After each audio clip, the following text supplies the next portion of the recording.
Hey everybody, Brian from Khaki Shorts back for another breakdown of our spending while living retired here in Phuket, Thailand. So without further ado, let's get started. This is Khaki Shorts, where we cover travel, food, and just utter nonsense. For those who haven't watched our videos before, I live in Phuket, Thailand with my wife Sarah and her mom Elaine. We've done 2 previous monthly cost of living videos, but with those we were renting. Now we've bought a condo, so the cost will be a bit different.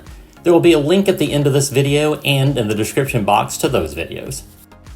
Usually your biggest cost is rent, but we bought a 3-bedroom, 3-bath condo in the Cape Panwa area of Phuket in January of 2023. We hired a contractor and he spent 3 months pretty much gutting the place and getting it up to where it needed to be. We made a video showing the transformation, and there will be a link at the end of this video for that. Although we don't have monthly rent, we do have condo maintenance fees of 10,008 baht, or about $286 US. Yes, I realize that is a bit expensive, but our building is about 15 years old, and they've reinstated a temporary sinking fee, it's not as bad as it sounds, so that they can do some repairs and renovations to the public spaces.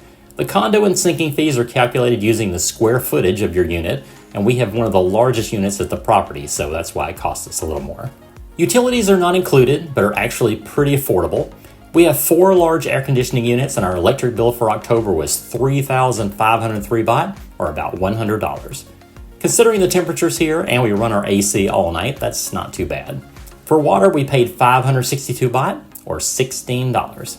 We have 300 megabyte per second download speed internet Wi-Fi, which costs us 310 baht per month, or less than $9. For cell service, I have a local number which allows me 60 minutes of local calling and unlimited data, and that is 154 baht per month, or less than $5. We've also recently hired a local cleaning lady, Condo, who comes once a week and spends about an hour and a half to 2.5 hours, mostly cleaning bathrooms, showers, sweeping, mopping, dusting, etc. We pay her 600 baht per week, and if you average it out for 52 weeks, it's about 2,600 a month. That's a little over $74 US per month. You couldn't get a cleaner in the US for a couple of hours for that. Okay, transportation. In previous videos, we talked about using Grab, Bolt, and nDrive, and the local Songtao buses to get around. We decided to bite the bullet and bought a 2019 Toyota Yaris, which cost us 444,000 baht, or less than 13,000 US. Since we have Sarah's 87-year-old mom, we decided it would be easiest to have a car to get her around. Insurance for vehicles is dirt cheap here. We have full coverage for only 636 baht per month, or a little over $18 US. We only spent 2,380 baht on gas in October, which comes out to be $68. We didn't have any service costs on the car for this month. I recently took a Honda riding safety course and got my Thai motorcycle license, so we might purchase a scooter just for runs to the store or around the Panwa area. We're still looking, but we'll probably wait until after we get back from our trip to Scandinavia in December. Our budget's probably going to be anywhere from about $1,500 to $2,000. Another big category for us is eating out. Since we have a car now, we tend to eat breakfast at home, go out for lunch more, and cook dinner at home most of the time. We do go out for dinner with friends or by ourselves, but traffic picks up in the late afternoon and evening due to schools letting out and people heading home from work. We still go for the cheap 50 or 60 baht bowl of noodles, but we'll also splurge for more expensive Western food at cafes. We've also gotten the habit of trying to find coffee shops for iced coffees, matcha lattes, green teas, and different desserts for an afternoon snack. Most times these can cost more than an entire meal for us. In October, our cost for eating out was 21,265 baht, or about $608. I also have to mention that Sarah's daughter and her boyfriend were visiting for a week during this period, and we probably went out to eat more and went to nicer places than we normally would have. Groceries. Since we have a 7-Eleven and a small mom-and-pop grocer right downstairs, we tend to buy fewer groceries each time, but more often.